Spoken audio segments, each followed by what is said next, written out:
Hello, my name is Propa Akter and welcome to my series of videos regarding supporting English language learners in the classroom. This series of videos will consist of 5 parts, this introductory video being the first of 5. They will focus primarily on literacy and will be broken down into the 4 components of literacy, which are reading, listening, speaking, and writing. This is just an overview on what I will be speaking about in this video. I will first define who are ELLs, indicate some points to remember about ELLs, and discuss why it's important to support ELLs in our classrooms. I will also include some brief statistics on ELL enrollment in New York City public schools and some benefits of bilingualism.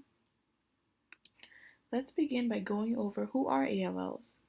Students whose first language is not English and is in the process of learning English are referred to as English language learners, or ELLs. They also may be called ELLs.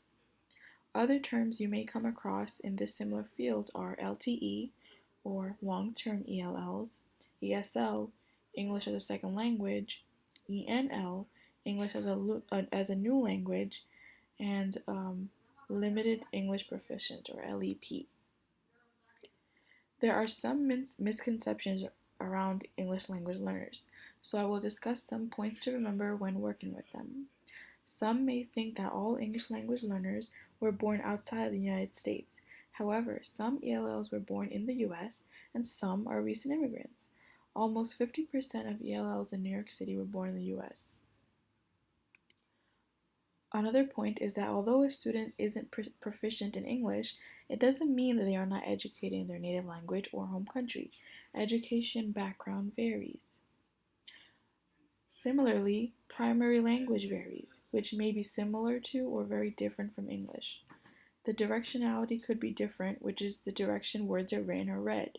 Some languages read left to right, while others read right to left. In addition, some languages involve alphabetic systems, while others use non-alphabetic systems and use characters instead. Why is it important to support ELLs in the classroom? An effective teacher creates a classroom as a welcoming environment and should address the diversity of all of their students in order to help them properly integrate into society. Because of the increase of ELLs enrolled in schools, teachers should be able to effectively differentiate instruction to best serve them. There are benefits to knowing more than one language.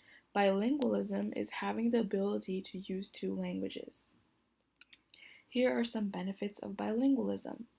One is you have a better and more focused attention and have a higher executive function. This means that you have an improved ability to switch from task to task.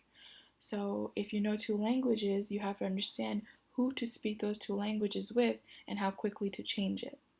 This increases your executive function. Bilingualism also improves empathy. Children are raised to understand which language to use and with whom and what context. Bilingualism also protects against cognitive decline. Researchers found that knowing 2 languages may help in reducing age-related dementia. This is just a nationwide statistic based on the National Center for Education Statistics.